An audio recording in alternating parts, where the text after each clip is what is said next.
di pertemuan weekly kita yang pertama di tahun ajaran yang baru ini. Sebelum kita memulai worship kita, mari kita mengundang Roh Kudus dalam hati kita masing-masing.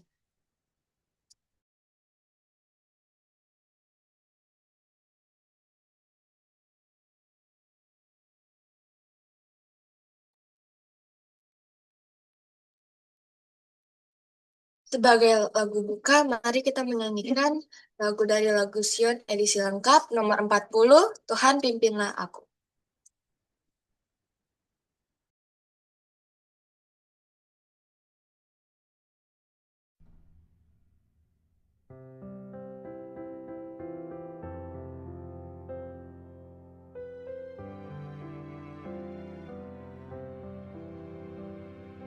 Tuhan pimpinlah aku sampai ujung jalanku,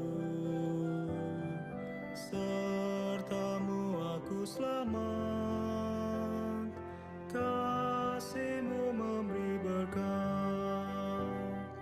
Pimpin, pimpin, Tuhan pimpinlah aku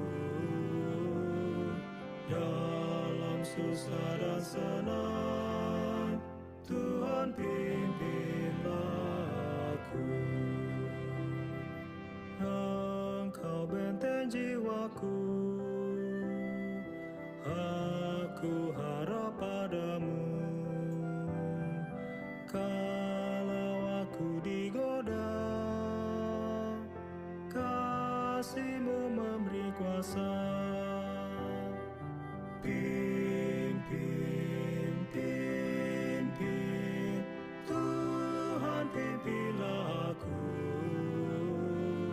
dalam susah dan senang, Tuhan pimpinlah aku.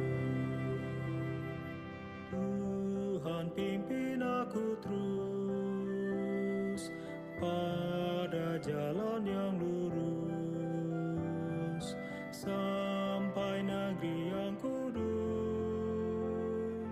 tempat kulihat Yesus. Pimpin, pimpin, Tuhan pimpinlah aku dalam susah dan senang, Tuhan pimpinlah aku.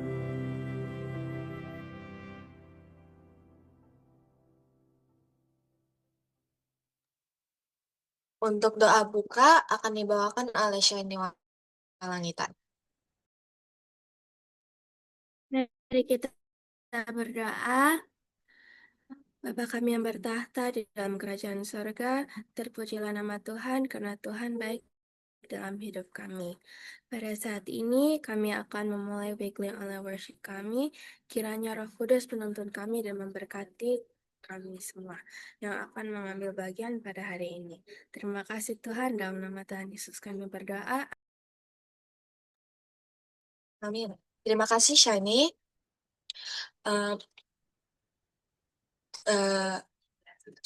Mari kita bertenang diri untuk mendengarkan lagu pujian atau instrumen yang akan dibawakan oleh Kimberly Ismail.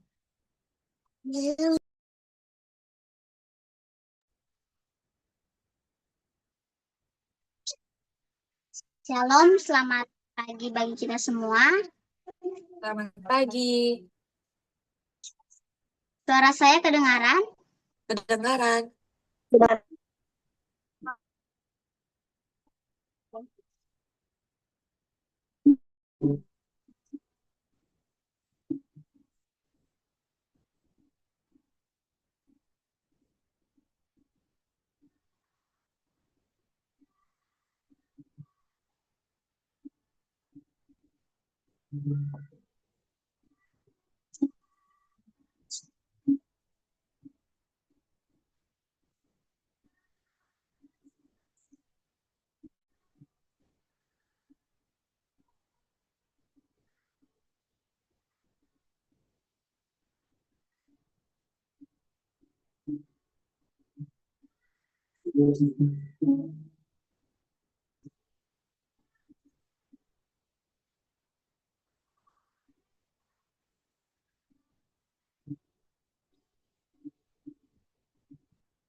Terima kasih Kimberly.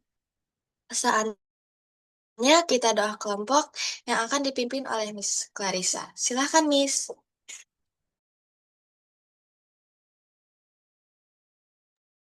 Ya, baik. Terima kasih kepada atau pembawa acara.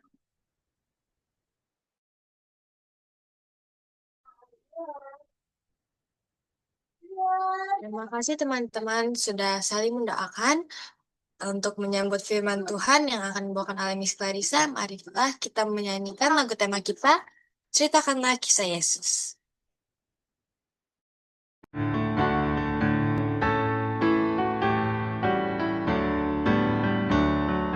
Ceritakanlah kisah Yesus, ukirlah dalam hati, kisah indah Sang Penebus, indah tiada terperi. Ceritakan kidung malaikat menyambut juru selamat. Mulia Allah Maha Tinggi, damai di atas bumi. Ceritakanlah kisah Yesus, ukirlah dalam hati, kisah indah Sang Penebus, indah tiada terperi.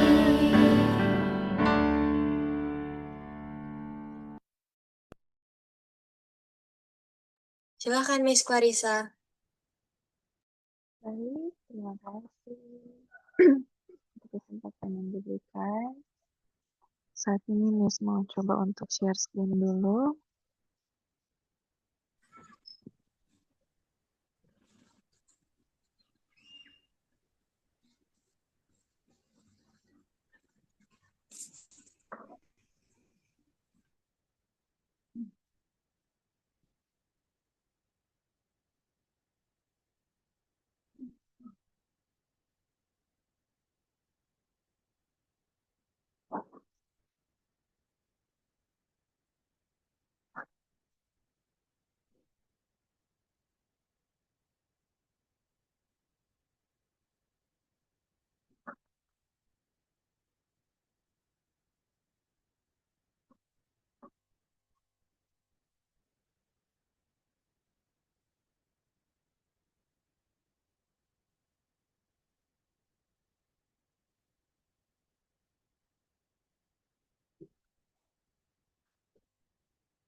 Oke, apa sudah terlihat?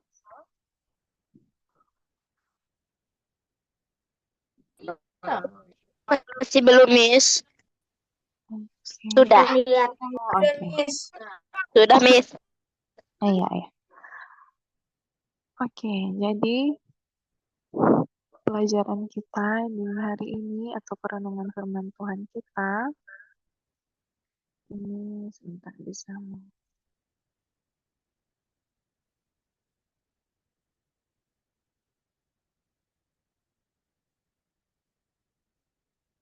mau screen.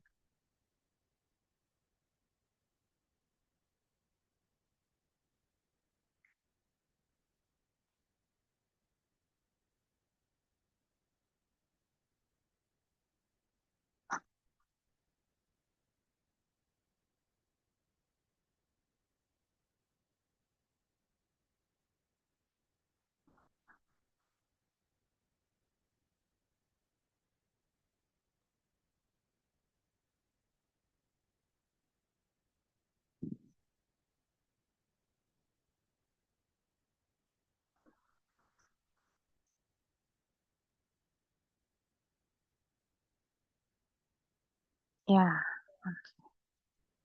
jadi sebentar Miss openkan dulu.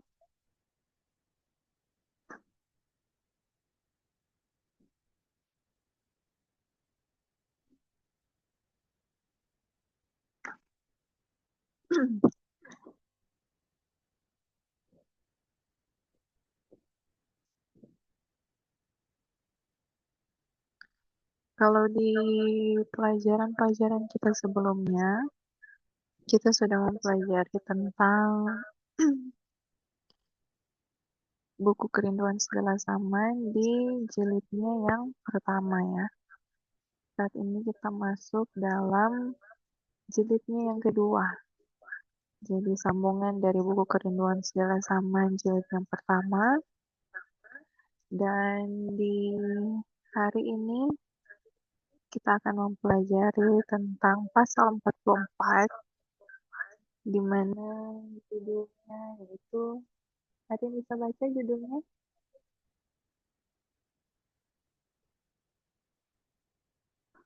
Apa judulnya?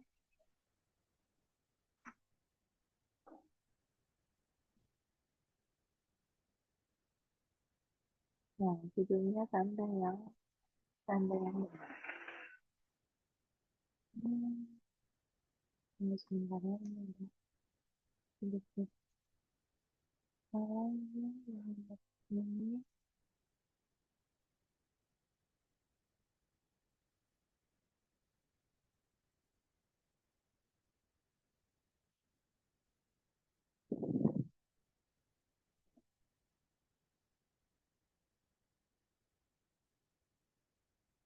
Oke, masih loading.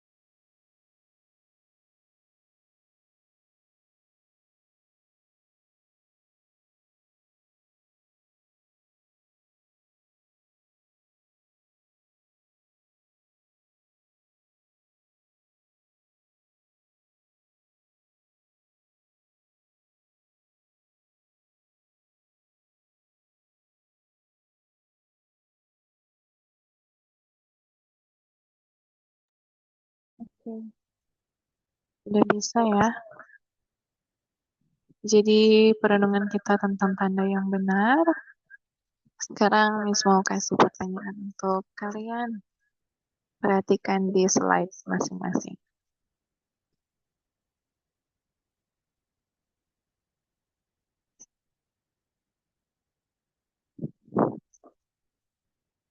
Ya, bisa dilihat yang di sini ada 2 gambar. Lamaran ya, tapi persiapan lamaran kayaknya. Iya, Miss. Nah, coba ini tanda apa di sebelah kiri? Yang Miss kasih kursor. Stop dan tanda dilarang parkir. Stop stop dan di sebelah kanan ada dilarang parkir. Nah, ini biasa kita lihat di jalan-jalan ya, jalan raya atau dimanapun kita adakan perjalanan pasti ada tanda-tanda ini. Lanjut. Ini, ada yang tahu ini tanda apa?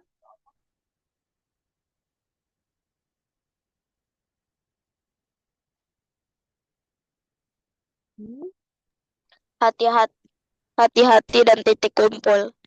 Hati-hati dan titik kumpul. Ini biasanya kalau yang di sebelah kiri ini biasanya itu lantainya licin ya. Jadi dikasih papan ini agar supaya orang-orang ketika melintas mereka bisa hati-hati ketika melewati jalur tersebut karena licin. Nah, di sini biasanya ini di gedung-gedung besar, di restoran, ini pasti ada tandanya. Titik kumpul ya, atau titik evakuasi. Biasanya kalau di gedung-gedung ini selalu ada karena kalau ada bencana atau ada apapun itu bisa digunakan sebagai tempat berlindung. Nah, di pelajaran kita akan mempelajari juga soal tanah. Nah, pelajaran ini Miss ringkaskan jadi poin-poin. Poin yang pertama, jadi ketika Yesus dia mengadakan perjalanan lagi untuk mengadakan pelayanannya, mengajar bagi banyak orang, dia kembali ke tempat di mana namanya Dekapolis. Ya, poin yang pertama, Yesus kembali ke Dekapolis, di mana tempat ini adalah tempat yang pernah menolak Yesus ketika Yesus datang, dan di mana dia mengadakan mujizat menyembuhkan orang yang kerasukan. Maka dari itu ada banyak sekali orang yang menolak Yesus. Namun saat Yesus sampai di sana, di sini di poin kedua, Yesus pun dia mengadakan mujizat. Dia menyembuhkan orang tuli, orang gagap, dan orang yang di sini dikatakan penuh belas kasihan. Poin yang ketiga, ketika orang banyak dari kalangan kafir ini memuliakan Allah Israel setelah melihat mujizat. Jadi awalnya ketika dia datang ke Dekapolis dia ditolak. Masih beribadah. Cerita ini. Mereka, maka pada saat ini ketika Yesus kembali ke Dekapolis, Yesus mengadakan mujizat dan banyak sekali orang-orang dari kalangan kafir. Kalian tahu kan kalau kafir itu berarti tidak mengenal Tuhan. Nah, akhirnya mereka mulai mempercayai Allah yang mengadakan mujizat-mujizat. Dan di sini di Dekapolis ini ada satu mujizat besar yang Yesus lakukan, yaitu di mana Yesus memberi makan 4.000. Cuman pria ya dihitung. 4.000 itu cuman pria, belum perempuan, belum anak-anak, itu belum dihitung. Jadi kurang lebih ada 4.000 lebih lah yang Yesus beri makan. Kalau kita tahu ada mujizat Yesus memberi makan 5.000 orang, sekarang kita tahu bahwa Yesus mengadakan mujizat memberi makan 4.000 orang dengan 7 roti dan 2 ikan. Nah, itu salah satu mujizat besar yang Yesus adakan di Dekapolis. Nah, selesai dari Dekapolis, Yesus melanjutkan perjalanannya untuk ke Galilea. Nah, di Galilea ini, Yesus tempat di mana mau dibilang satu tempat yang kalau mau dibilang kampung halaman dari Yesus.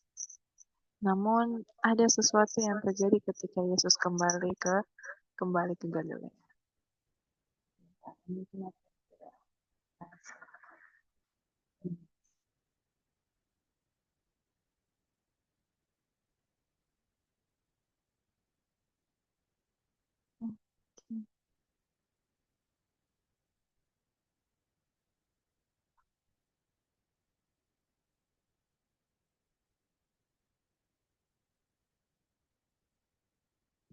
Sepertinya ada gangguan sedikit ya.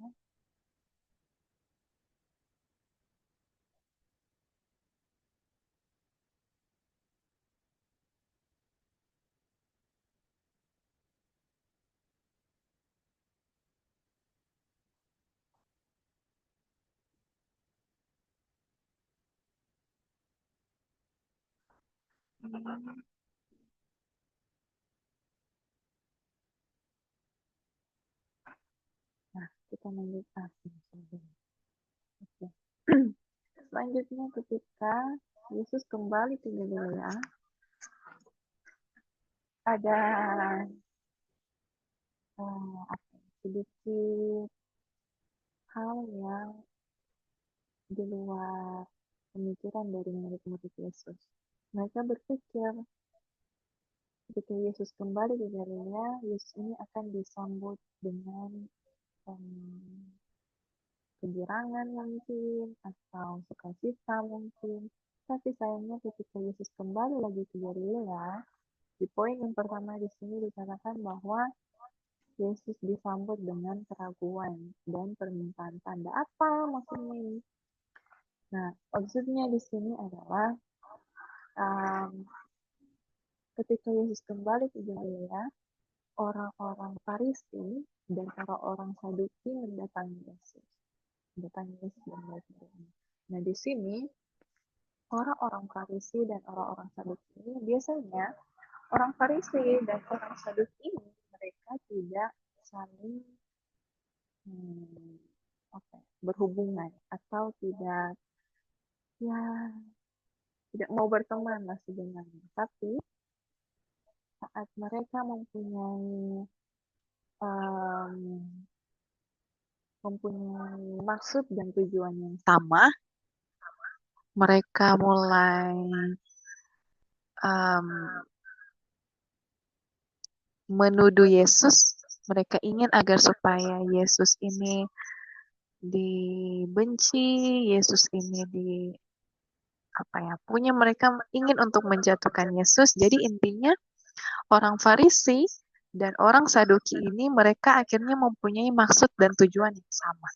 Jadi yang awalnya orang Farisi dan orang Saduki ini tidak saling berhubungan, akhirnya mereka menjalin hubungan agar supaya tujuan dan maksud mereka untuk menjatuhkan Yesus itu dapat terlaksana. Dan di sini ketika Yesus kembali ke Galilea, Yesus kemudian Yesus kemudian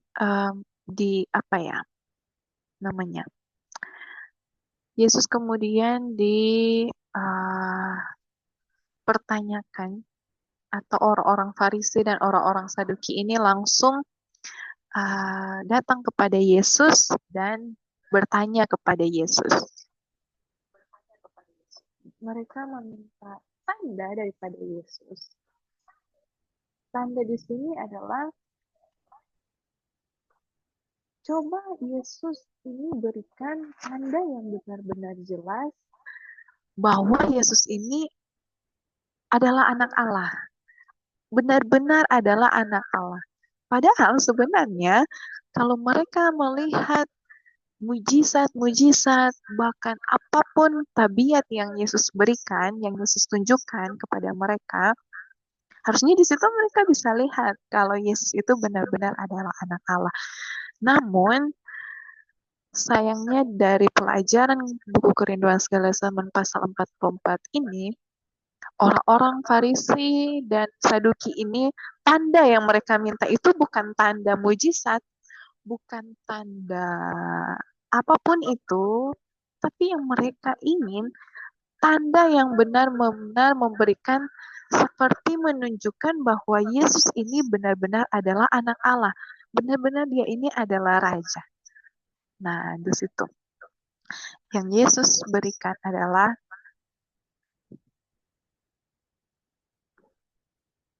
Yesus meminta mereka untuk tidak melihat status Yesus dari mujizat-mujizat yang dia lakukan, dari segala kebaikan-kebaikan atau tabiat karakter yang Tuhan berikan kepada mereka, ataupun contoh yang pertama mujizat itu yang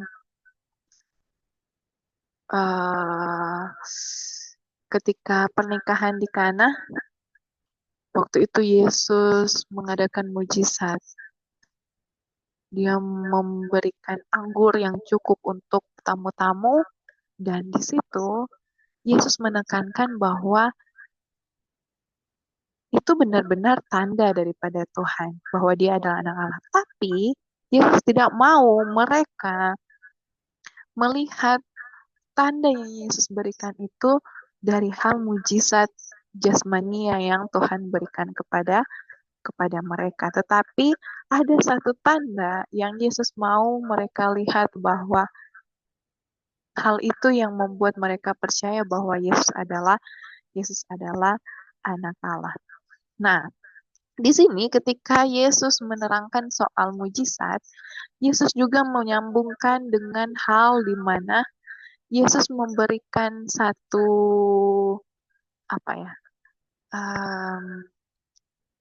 kalau mau bilang jadi satu spoiler untuk mereka, tanda apa yang akan Yesus berikan kepada mereka nantinya. Nah, di sini Yesus mengatakan bahwa Yesus memberikan penjelasan bahwa dia akan menjadi seperti tanda dari Nabi Yunus. Nah, apa tanda dari Nabi Yunus tersebut? Nah, minta satu orang boleh baca ini.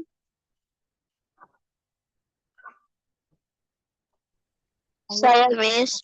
Silakan. Seperti Yunus berada dalam perut ikan selama 3 hari 3 malam, demikian juga Yesus akan mati, dikuburkan dan bangkit pada hari ketiga. Ya, terima kasih.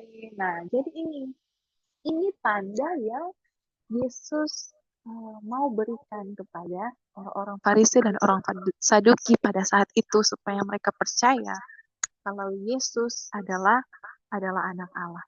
Nah, di sini kalian bisa tahu kalau tanda yang Yesus berikan itu adalah menurut juga tanda dari Nabi Yunus. Nah, jadi Yunus berada di perut ikan selama 3 hari 3 malam. Nah, tanda yang Yesus mau berikan adalah bahwa Yesus akan mati, dia akan dikuburkan, dan dia akan bangkit pada hari yang ketiga. Jadi tandanya yaitu bagaimana Yesus membuktikan bahwa dia adalah anak Allah? Dia akan mati, dia akan dikuburkan, tapi dia akan bangkit. Nah, bukti daripada dia adalah anak Allah bahwa dia bisa bangkit pada hari yang ketiga sesuai dengan nubuatan yang dia berikan. Jadi, kalau orang Farisi dan orang Saduki tidak mempercayai hal tersebut, tapi mereka akan melihat nantinya, maka mereka akan seperti apa ya? Mereka sudah diberikan tanda, tapi mereka tidak percaya, mereka akan menyesal dan seperti apa ya?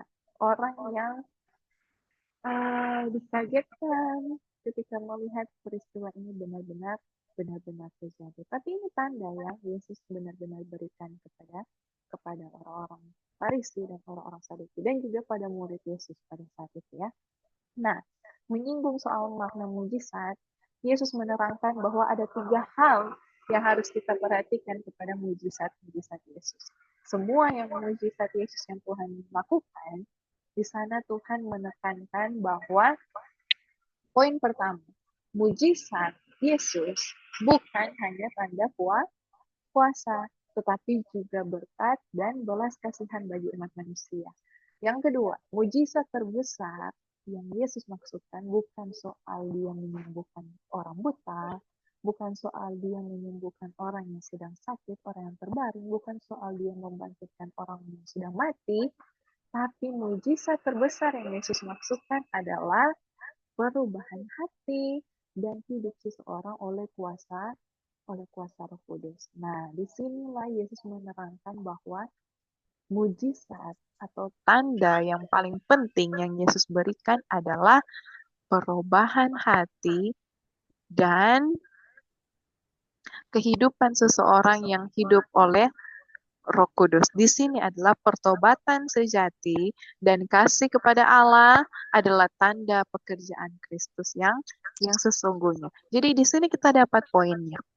Tanda yang Yesus berikan adalah tanda di mana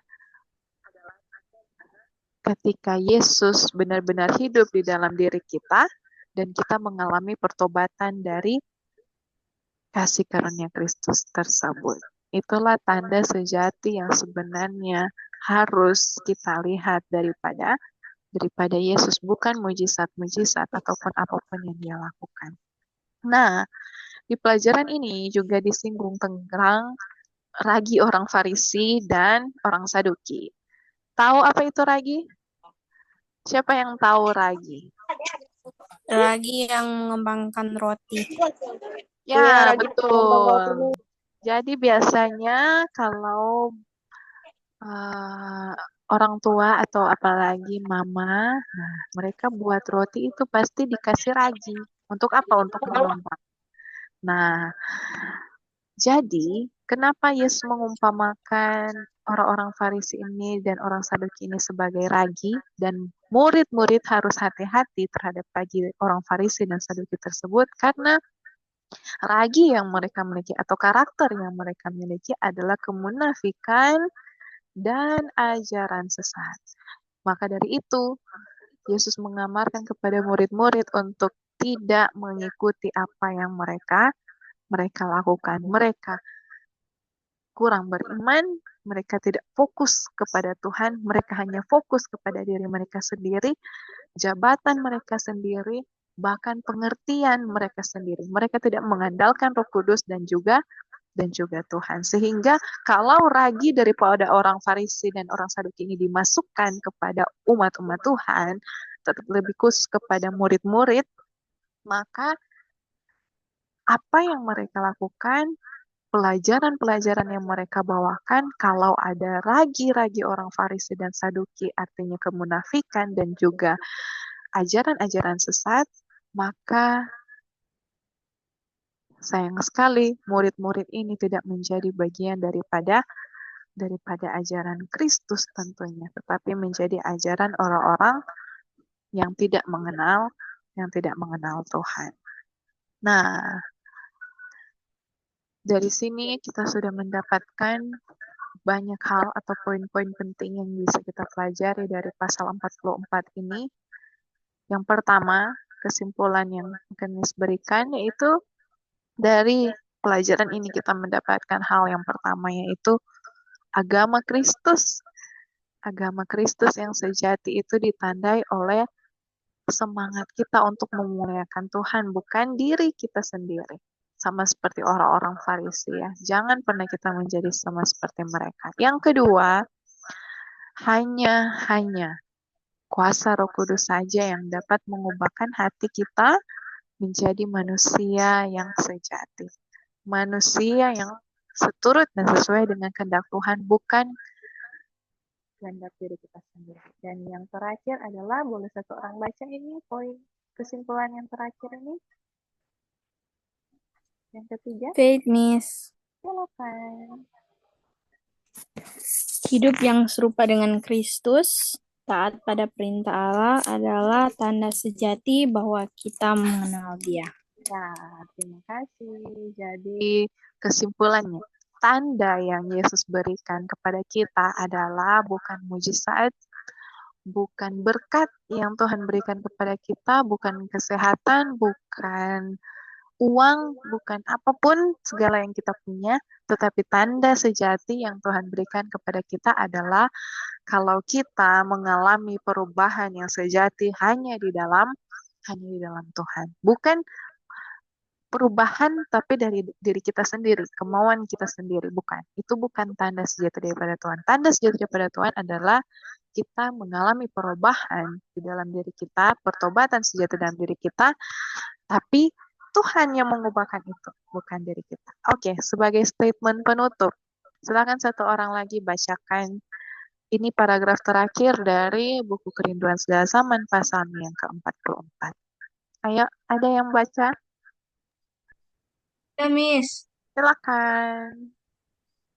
Agama Kristus mempunyai sifat kesungguh-sungguhan. Semangat untuk kemuliaan Allah adalah motif yang ditanamkan oleh Roh Kudus, dan hanyalah pekerjaan Roh yang berhasil dapat menanamkan motif ini. Hanya kuasa Allah dapat membuangkan sifat memikirkan diri sendiri dan kepura-puraan. Perubahan ini merupakan tanda pekerjaannya. Bila iman yang kita terima membinasakan sifat mementingkan diri dan kepura-puraan, bila itu menuntun kita untuk mencari kemuliaan Allah dan bukannya kemuliaan diri sendiri, maka kita dapat mengetahui bahwa hal itu adalah menurut keadaan yang sebenarnya. Bapa, muliakanlah namamu, Yohanes 12 ayat 8. Merupakan nada utama kehidupan Kristus. Dan jika kita mengikuti dia, ini akan menjadi nada utama kehidupan kita juga. Ia memerintahkan kita untuk wajib hidup sama seperti Kristus telah hidup. Dan inilah tandanya bahwa kita mengenal Allah, yaitu jikalau kita menuruti perintah-perintahnya. 1 Yohanes 2 ayat 6-3. Ya, terima kasih. Jadi, sebagai penutup kita di hari ini adalah mari kita serahkan diri kita kepada Tuhan. Kalian masih muda, kalian masih banyak hal yang kalian mau lakukan, tapi selalu ingat bawa seluruh kehidupan kalian kepada Tuhan dan minta Roh Kudus untuk selalu menuntun kehidupan kalian untuk supaya kita boleh berjalan seturut dan sesuai yang kehendak Tuhan, bukan dengan kehendak kita sendiri. Baiklah, itulah sekian dari pelajaran kita pada hari ini. Biarlah kiranya dapat menjadi berkat untuk kita semua, untuk kalian juga, terlebih juga untuk Miss, dan biarlah kiranya kita dapat selalu memuji dan memuliakan nama Tuhan. Dikembalikan kepada pembawa acara.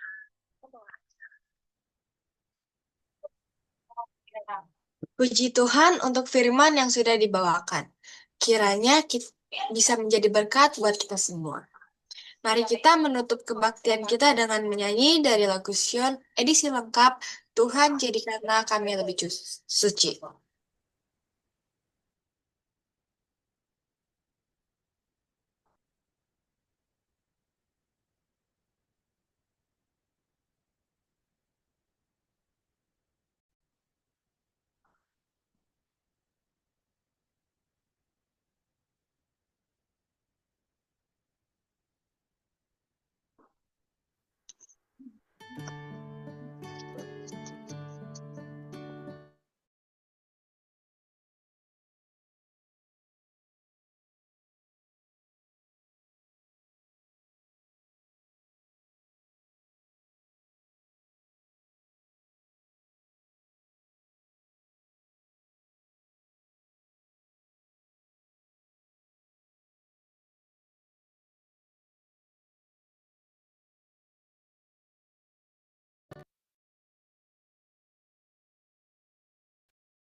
Doa tutup akan dibawakan oleh Miss Larissa. Baiklah, kita akan berdoa. Suaranya Miss kedengaran ini?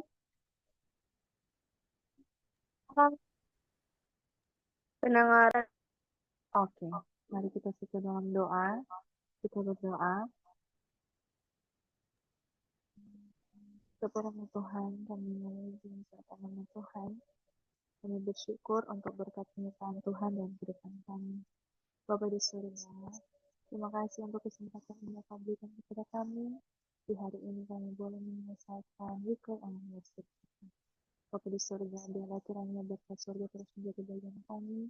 Biarlah segala pelajaran yang telah kami dengarkan bersama-sama itu dapat menjadi berkat bagi kami, terlebih dapat menjadi pedoman dalam kehidupan kami. Bapa di surga, berkatilah kiranya anak-anak-Mu Tuhan. Biarlah kiranya berkatilah kebijaksanaan menjadi bagian mereka semua. Dan biarlah kiranya Tuhan pengetahuan yang daripadamu boleh menjadi bagian mereka. Terpuji cinta dengan nama Tuhan, kami menyerahkan kehidupan kami ke dalam tangan yang terlebih khusus di sepanjang semester yang baru ini, di tahun ajaran yang baru. Biarlah kiranya Tuhan berkat surga terus melingkupi kami dan menuntun kehidupan kami. Terpuji nama mulia Bapa yang mengasihi kami, di dalam nama Yesus kami berdoa. Amin.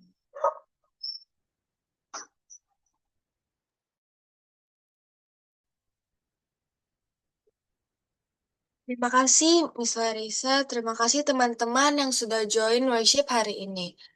Tuhan Yesus memberkati. Pengumuman akan dibawakan oleh Miss Larissa. Silakan.